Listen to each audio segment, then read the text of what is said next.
Hey, welcome back. Wanted to do a quick video today, actually, about that. Two things. I just want to touch a little bit on some undercoating here that will be applied to the truck cab and everything else, once I move along and get to that point. Yeah, things look a little different here. I had to move stuff just because of, it's been a busy week. We had some pretty intense weather move in here. You can already see sort of what happened there. It's not my yard, but yeah, we had that pine tree get cut in half, top of that one, some pieces of the other one.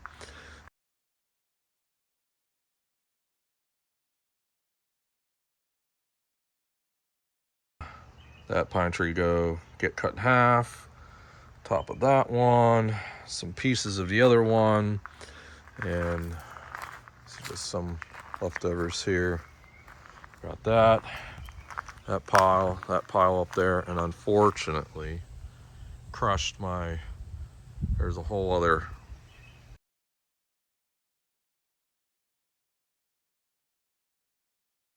pieces of tree all in the carport where the rest of the F-150 parts are. They should be all fine because it's just like truck frame parts and hard parts, stuff that's not going to get crushed. This is actually what I was worried about. And the funny thing is, this crazy contraption of a carport was not damaged at all, but we had some cars and stuff get some damage, but everybody's okay, so that's the important part. But I've been cutting up trees and whatnot, with the help of friends and family for the last 2 days to get everything cleared out of here. And so now I'm at a point where I can start kind of looking back at this stuff and, get back to normal.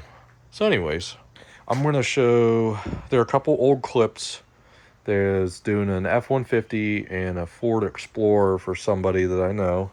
So there's a couple ways you can do that. Obviously, if you don't do anything, I always tell people, especially in the Rustbelt, if you can, just wash your car like once every 2 weeks in the wintertime throughout the spring. Just keep the stuff off it as much as you can. But other than that, usually what I've been doing, done it on my own stuff, I go and get myself one of these little guns. This is a cheapy one. I think this one was a replacement off Amazon. It was like $20. But if you go on there and search undercoating gun or something, you'll find this one pretty cheap. It might be a little bit more now, but I'll put a link in the description either way, just to give you that option to check out. And then, of course, good undercoating.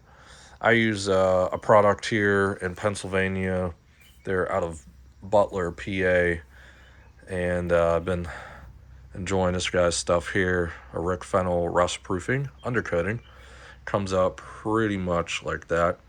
It's like a sprayable grease is the best way I can describe it. It's a good thing because once it's on there, it doesn't really want to come off, even with power washing and doing all that stuff, because I've put them on the GMC when I had it here, and I redid the floor pans and the rockers. I did the hole underneath.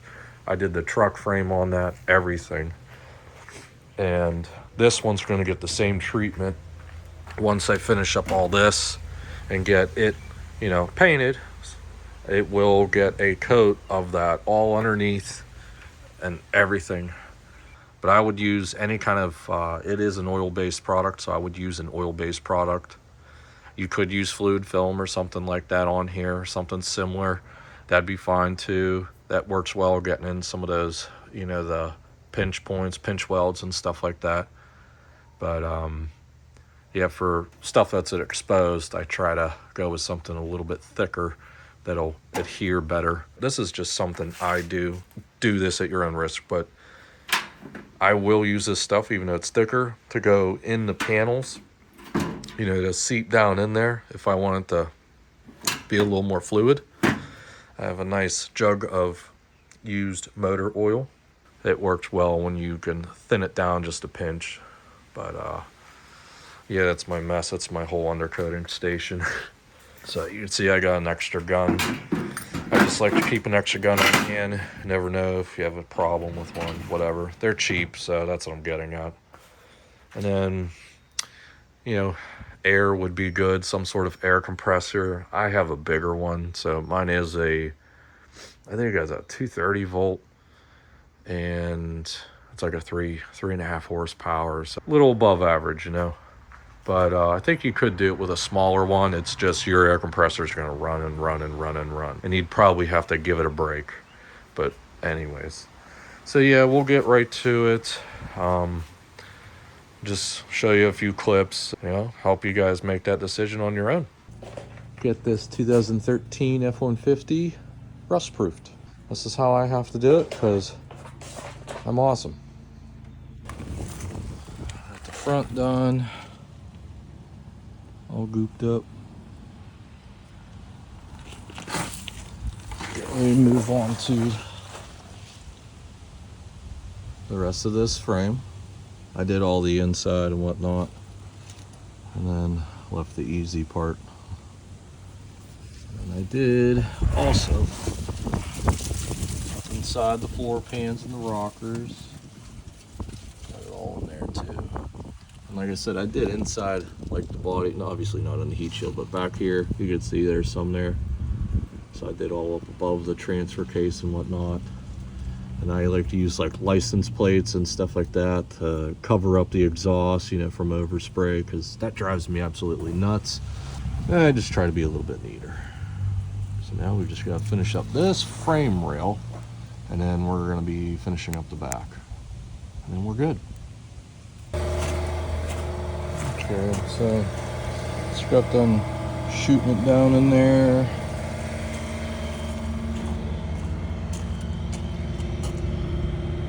In there. Okay. So got this taken care of. Hit the axle heavy. Got up in there too. I know it's hard to see, but I did get the bottom of the bed. Back here, all up in those channels, the hitch area. Some more.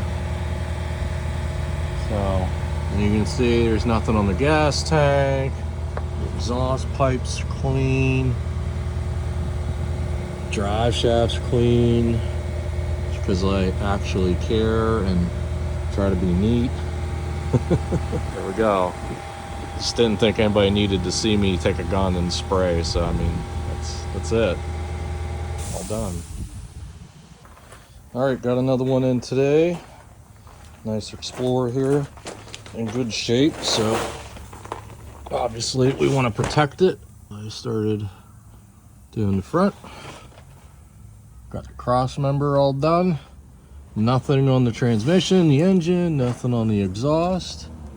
Be very neat. Use some shielding and stuff. Got the bottom of the A-arms, top of the A-arms too, just a little slick coat, just to give it something. And about halfway through the body, you can see that line down there. I'll show you more in a second. Okay, here we go. Let's give it a little.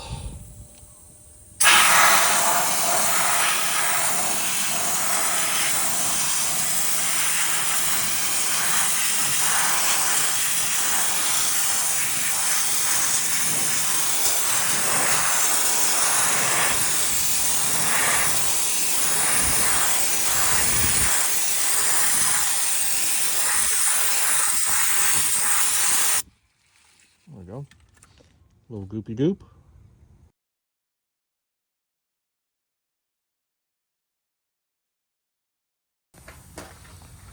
Okay, all done with this. Show you the sides here. So I got those pinch welds and rockers, and then I'm gonna wipe those plastic covers off. But yeah, we got all underneath the rockers, those big floor pans, all in between everything here. And definitely got all the subframe, which, you know, on a subframe vehicle, it's definitely very important to get these, especially in the Northeast, because these usually have to get replaced because they just rot out. And this is all done. I got all up in there. No, that is not from me at all. That was already there. I don't know what that's about. But either way, I go over this stuff anyways. I make sure I get all the access if there is any overspray. And then I like to run the vehicle just to make sure whatever residue gets there, you know, kind of burns off before you give it back. Because you don't need anybody complaining about smells, and it's just, you know, kind of sloppy. That's all. All that, got the A arms, or whatever you want to call them, lower control arms. Yeah, uppers, you know, got the upper portion of the subframe up in here, got up above. I mean, we did everything there. And then the key, this has a hitch on it, and actually started to show some like little bit of rust bubble in there, so I hit that all good, all up in there. You know, get up in here, this pinch weld. Pinch welds are huge on these kind of vehicles. You definitely need to hit all that, because it's usually the first spots that these will start to get, you know, attacked by salt and stuff on the road. So yeah, other than that, we're all done here. Not too bad. Well, thank you for checking out the video, and if you liked it, please like and subscribe, and we'll see you in the next one as always.